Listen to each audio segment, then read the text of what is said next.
Welcome to Plus One Forward, the podcast powered by the Apocalypse, where we talk about tabletop role-playing games using or inspired by the Apocalypse engine. This episode continues our summer series about Firebrands games. I'm your MC, Rich. And I'm your co-MC, Rach. Tonight we're joined by our guest, Takuma Okada. Welcome to the show. Thank you. Great to be here. How long have you been playing Firebrands games? What was your gateway? So I listened to the Friends of the Table podcast, and at one point during a season, they ended with Firebrands, with Mobile Frame Zero Firebrands as kind of a season finale thing. And I listened to that finale. I also ended up playing a campaign that ended in Firebrands like that after it. My whole group listened to the show too. So that was kind of my gateway. I've been playing mostly For the Honor and Stewpot since then. I can't remember if I played some other ones. I think I played The King is Dead at one point too, but I mostly played For the Honor, which is a She-Ra-inspired Firebrands game, and then my own game, Stewpot. Well, why don't we jump on over here and talk about setting up. Setting up. In setting up, our guest will talk about playing or facilitating a Firebrands game, giving us newbies some ideas or tips or tricks, techniques to help enhance our foray into Firebrands. So, Takuma, what did you want to talk about for setting up? I really wanted to talk about collaborating in play and what to do when it's not your turn and you're not in the spotlight in a game like Firebrands. It can be ambiguous when you're supposed to speak. It can be a long time where there's two people playing one of the games and it's going a little long because the RP is really, really good. Firebrands to me is a game that really does well when the whole table is like chiming in, adding details to the scene, asking questions, clarifying something that's going on, doing a little side thing where they're describing their character, glancing over and seeing what's going on in the main scene, or talking to the character to their right who's also not in the scene, gossiping. I think those kinds of interactions go a really long way in making the game feel really alive. That's cool. So does Stewpot have they're the solo games that I've seen in a couple of the Mobile Frame Zero has one, and there are a couple of others. Does Stewpot have any like solo game that you can play? Yeah, there is the NPC side quest game, which is based off of some of my other games, Alone Among the Stars, Alone in the Ancient City. It uses that same framework to give you a side quest from someone in town that you can do. You could play it on your own on the side while other things are going on to be like, oh, my character's not in today. My character got sent on this quest. It's also meant to be, if you don't know which one of these other things to go on and you're not sure if you want to play one of these with another person, if it doesn't make sense, you could do this on your own and describe to the group what you do. How would you encourage players who might not have their characters immediately on screen, but to help facilitate them collaborating with the scene in a way that doesn't feel like they're overstepping? Yeah, the first game that the whole group plays draws everyone in, and it's called The First Step, and it's the first thing that your characters do to get settled into town. It can be like a really short scene, so it might not feel like your character is jumping into it yet and is interacting with everyone yet and is a part of the group yet, but I do think that by having that first game be everyone needs to go, as opposed to solitaire in some of the other Firebrands games where it might not necessarily be drawing the whole group in some of the Firebrands games I've played. There's a special game in Stewpot called Wear and Tear. And because there's the framework of the tavern and upgrading the tavern in the game, you play Wear and Tear every 3 other games in order to upgrade the tavern. And Wear and Tear is also collaborative. It's what is everyone doing to upgrade the tavern, who is working on what, who's cleaning this thing, who's coming up with the idea for this new part of the tavern, who's in charge of designing this new room. So there's a lot of games in the game that are very open to everyone jumping in, and there's a lot of games that encourage expanding what the minigame gives you with details and questions and things. There is actually a specific line in Festival Day, which is the town your tavern is in is putting on a festival, and the tavern has like a little stand set up. And you take on challenges. You do coin flips to see if you succeed or fail, and you have to like succeed at a certain amount of challenges to get a point to upgrade your tavern. And you're asking other player characters to take on certain challenges, and other players can chime in and expand on the details of the prompt specific to your game. And there's little cues like this to encourage players to jump in when they might not be front and center. I think things like that can help in trying to do things like that, even if it's not in the game necessarily, can also really help. So, say I'm not on screen as a player in the scene, and I do want to be supportive and contribute. What sort of questions should I be asking the active players to help support them and establish the scene that they're playing out? So, the Festival Day minigame has a challenge that is the regulars egg you on to take part in a contest while you're working, and they're very insistent. Flip a coin. So the person who asked this, who isn't on screen, is asking this of another player character, could elaborate on the contest. It could be a drinking contest, it could be an eating contest, it could be a non-stop dancing contest. They could add that detail. They could also ask, does anyone at the table have a suggestion on what kind of contest it is? Who else is taking part in the contest? Who was the last person to win this contest? Those kinds of questions, I think the Festival Day prompts especially are really good to expand on in that way. But there are in other Firebrands games too. I think the prompts that the games give you, asking those kinds of questions and filling them out a little more, so the person who's answering that prompt or doing that prompt has more context. Yeah, I really like that aspect of Firebrands games and anthology games. Cool. Well, I'm certainly excited to dig a little bit more into Stewpot, so why don't we go over to the challenges section of the show? It's the challenge. In the challenges section, our guests will discuss a Firebrands game that they've designed. In this case, Stewpot, Tales from a Fantasy Tavern. What's the game about? So Stewpot is about a group of fantasy adventurers that you might find in a game like Dungeons & Dragons who are retiring. They're growing older, they might have some injuries, they're getting out of the adventuring business, and they're starting a tavern together that caters to other adventurers, using their knowledge, their experience to provide a comfy place to stay, as well as providing advice to people who pass through. What mechanics are different in Stewpot versus Mobile Frame Zero? There's a fair bit that's different, actually. There's a lot of overarching structure built in, and a lot of the games themselves weren't directly like hacked from Mobile Frame Zero Firebrands. A lot of them were written as you would like a small indie game. It's just, they make sense together and they go together here. But the big difference is that structure of, you have a tavern. This tavern has 3 ratings: cuisine, atmosphere, and service. And you're adding points to those ratings as the game goes on. And you also have your characters. And to kind of symbolize your characters moving on from their old life to this new one, living around this tavern, staying in one place, living in a town, getting to know people, you start off with an adventure job and 3 adventure experiences.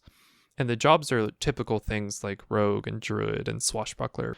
And the experiences that you have are things like Cat's Grace, like being acrobatic and nimble and graceful, and I forget the name of the druid one, but the one that lets you have like bark skin or stone skin. things like that that would be more useful in an adventuring context, in a combat context. And the town jobs are things like farmer and poet and crafter and lookout. More mundane, but much more useful when it comes to running a tavern. Mm-hmm. Yeah, that makes sense. Like there's the chef with the experience, clean cut, or grill master, which is, you're an expert at grilling food and subordinates. And when you use an adventure experience in a game, in a mini game, you cross it out at the end of that mini game and you replace it with one of your town experiences that you're trying to get. And when everyone has used their adventure experiences and has grabbed a new town experience, that's when the game ends.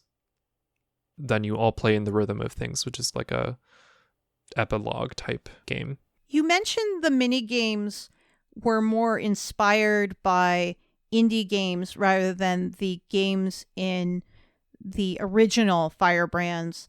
Are there any specific indie RPGs you were inspired by, to give our listeners a sense of if they've bought a lot of indie RPGs, is this similar to games they may have interacted with or read before? Oh, that's a really good question.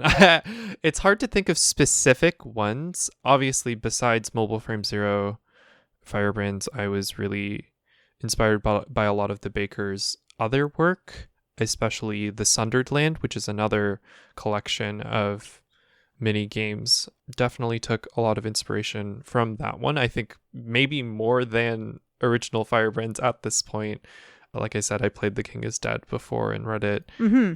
I also have just played a lot of small indie games that do really well with a core concept that were background influencing me.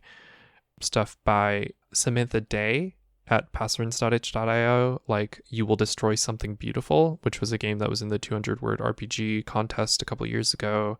Mm-hmm. Rev Your Engines, which is, I think, a game from the Sad Mech Jam, and a lot of other small games from the Sad Mech Jam also. I read a lot of those, part of organizing that, but I do highly recommend a lot of those games for doing a very small moment, for doing a core concept very, very well. mossytoes.itch.io has, that's where you would find Recollection Gloaming, which is a really beautiful elegy of a mech pilot like dying in their mech, where you read a script out loud sort of and add your own bits to it. Yeah, I would definitely check out Sad Mech Jam. I would definitely check out Sam's games at passwords.itch.io, and obviously the baker's other stuff. Oh, Siren. I forgot to mention Siren specifically was an inspiration for the cooking game. Is a dice placement neat. With prompts. Oh, that's cool. Especially as someone who remembers Sad Mech Jam and all the games that came out of it, because I think that captured a lot of designers' imaginations for a period of time. It's neat to see that continuing to inspire games. Mm-hmm. What's your favorite game in Stewpot and why? That's a good question. I really like Festival Day. I've talked about it at length already, but it has always been really, really fun to play, and it gets everyone involved, and coming up with festival food and special decorations for the occasion, and everyone running around. It's really hectic. I really, really like that part. I guess I would go with that. Yeah. Well, I have to say, Takuma, pretty excited from all that you've talked about with Stewpot. Would you be okay if we jumped over to playing the games and maybe you help facilitate one of them for us? Yeah, of course. On your turn, pick a game. In playing the games, our guest will facilitate one of the games from their game.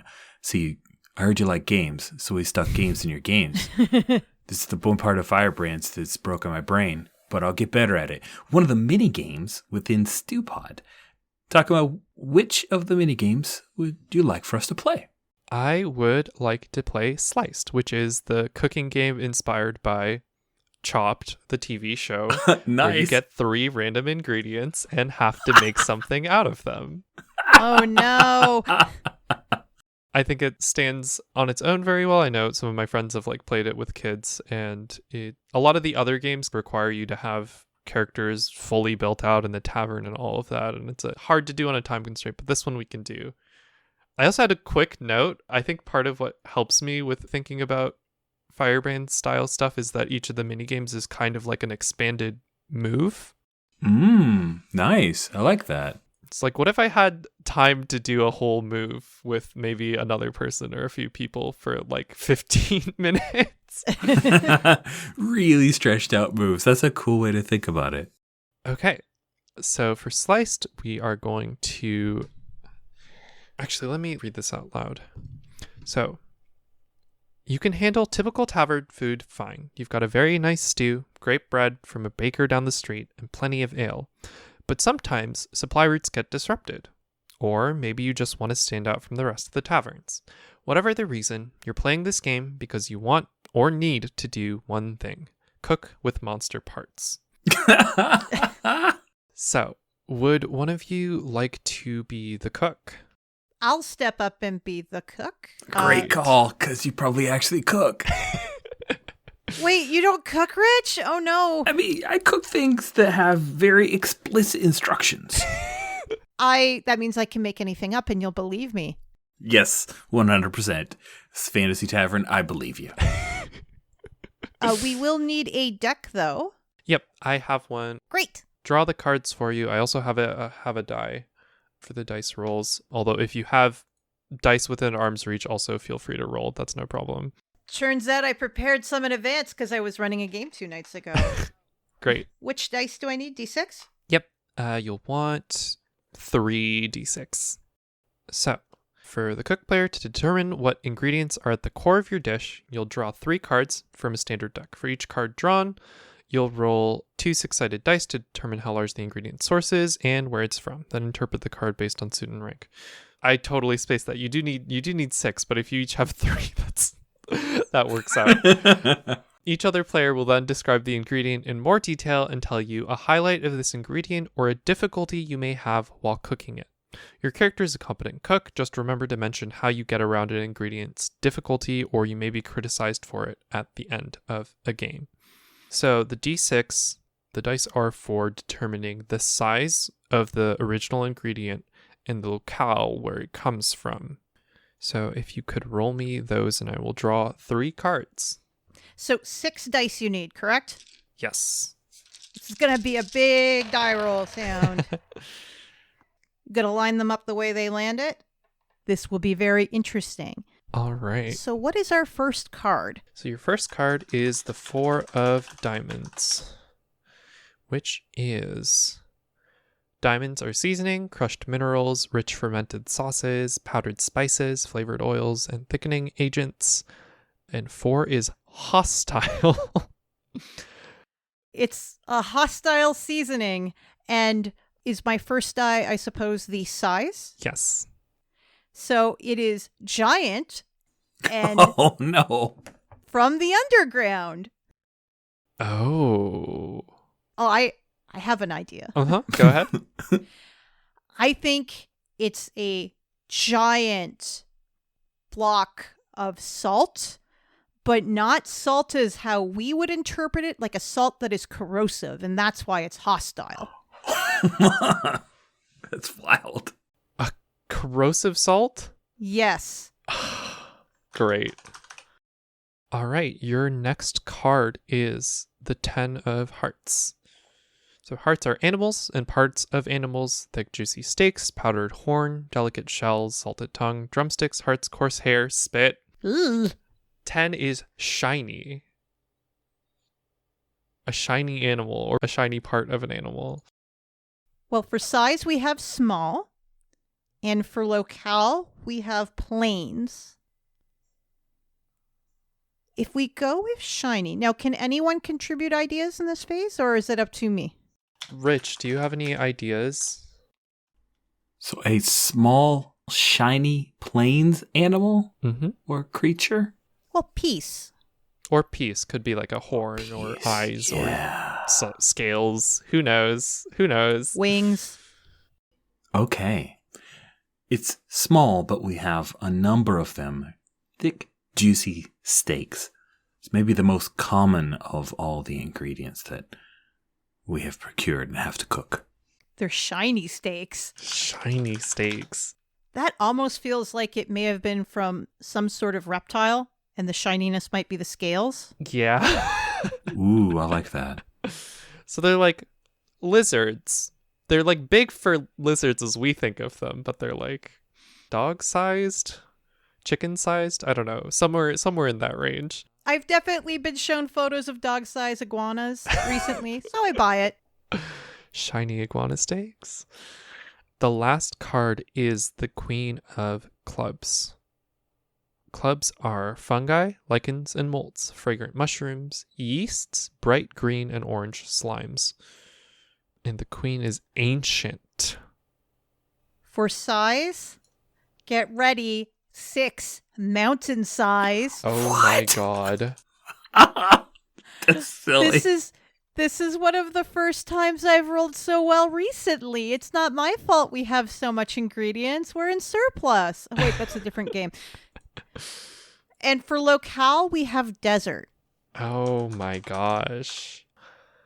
Oh, I think I have something here, which is that this is, you know, the stone kind of monuments in Goblin Valley out in like Utah and that area, Mm-hmm. wind-worn rocks. These are ancient lichen that look like that. They're really massive and they are dried out, but you can chip pieces off of them and put them in water and they become like really creamy, I think. I think they become like a banana texture, but like savory. Do we do the highlight difficulty thing at the end? We do that now, actually.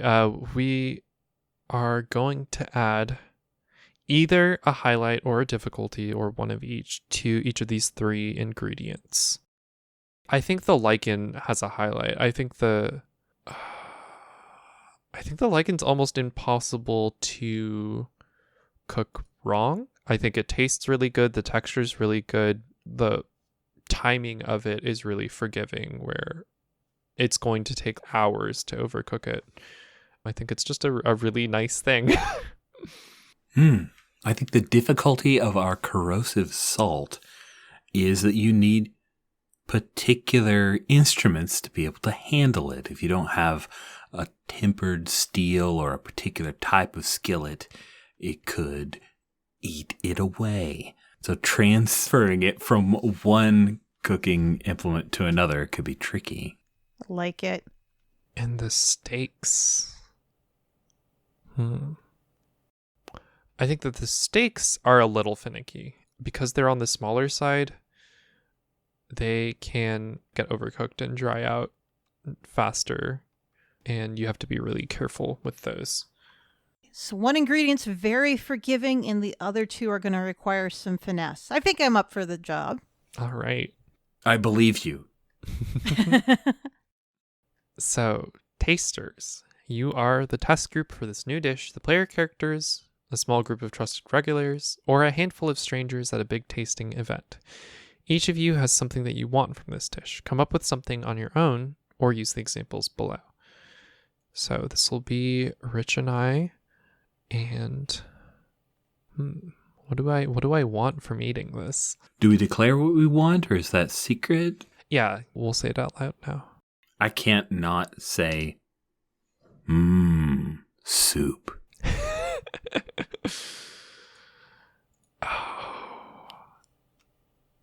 I want this to be spicy.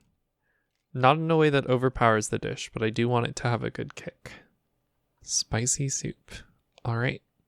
Now we move on to cooking the dish, and we'll roll a number of dice equal to 4 plus your cuisine rating. Place dice in the following squares and follow the prompts that correspond to the numbers on the dice that were placed. because taverns always start with 1 in cuisine, you'd at least be rolling 5. So let's roll 5. Would you like me to roll the 5 dice? Mm-hmm.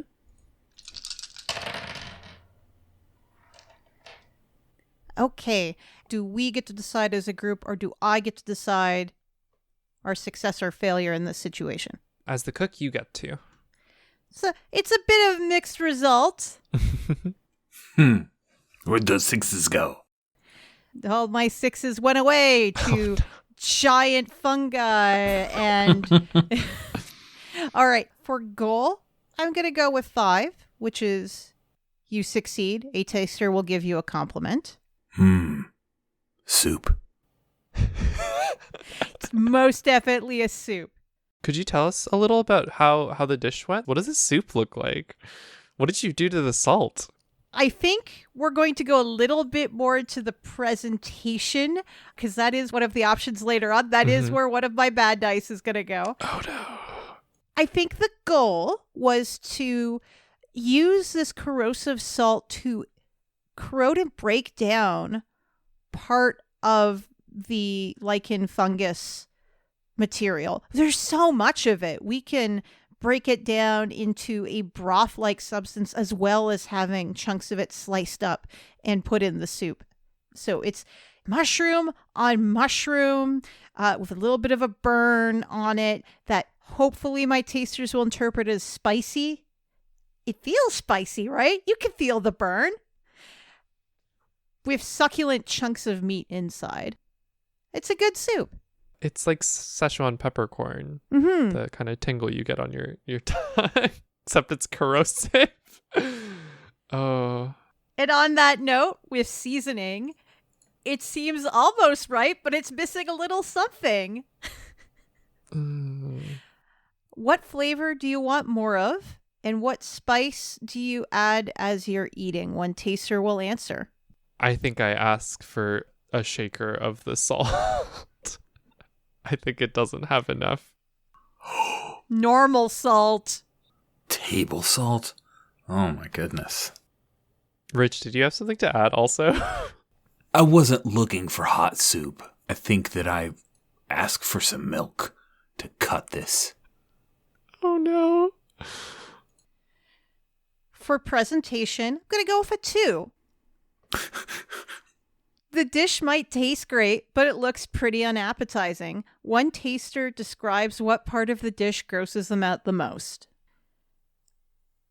I think if I were to add a little bit of flair here, I do think the danger of this soup is if you're not careful, it could corrode out the dinnerware you set it on. There may have been a misfire. Oh no. Oh my. Wooden bowl, not a good idea. That's great. What part of the dish looks really gross to me? It might be the lichen. I think the dissolved lichen has a really good mouth feel. Like it's a really kind of like a rich, luxurious feeling stew. But it did make everything kind of this darkish burnt orange brown color. Oh, that's always the challenge. There's the flair and you get to pitch to your audience. Here's this fantastic thing I've done. But that visual, it's a miss. I got to rethink this next time. Kind of looks like I've already had it. Oh, gross. Oh no. For the final section texture, I'm going to go with a 3. So I get to describe how one part of the dish was overcooked or overdone just a bit, but I caught it before the dish was ruined. Those reptile steaks are so tricky. I think there's the shininess is because you have to keep the scales on while cooking, but if you overdo them, the meat pulls away and it stretches it out. Like the scales won't shrink, but the protein itself will. And I caught it. I saw it, but there's always that risk of by the time you realize something is overdone, it's always going to overcook just a little bit more after you remove heat. I think it's passable, but if I wasn't smarter about it, it would have been ruined. Well done.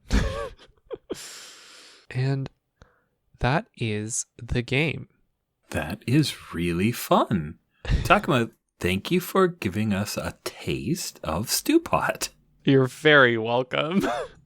It's quite literally what happened. Takuma, if our listeners want to find more of your work online, where can they find you on social media? You can find me on Twitter at Takuma_Okada_, and you can find my games at NoRoadHome.itch.io. Thanks again, Takuma, for coming on and sharing Stewpot with us. Of course, my pleasure. Plus One Forward is a production of the Gauntlet community, Richard Rogers and Rach Shelkey. You can find us at gauntlet-rpg.com or follow us on Twitter at +1FWD. If you would like to support our show, visit our Patreon site at patreon.com/gauntlet. The games mentioned on this show use the Apocalypse engine, which is a creation of Vincent and Magay Baker. The music for Plus One Forward is from the Savage Aural Hotbed CD Gomi Daiko. The songs used are Gomi Daiko, Metal Version, and Drowning Attitude. You can find more amazing tunes by Savage Aural Hotbed on their website, www.savageauralhotbed.com.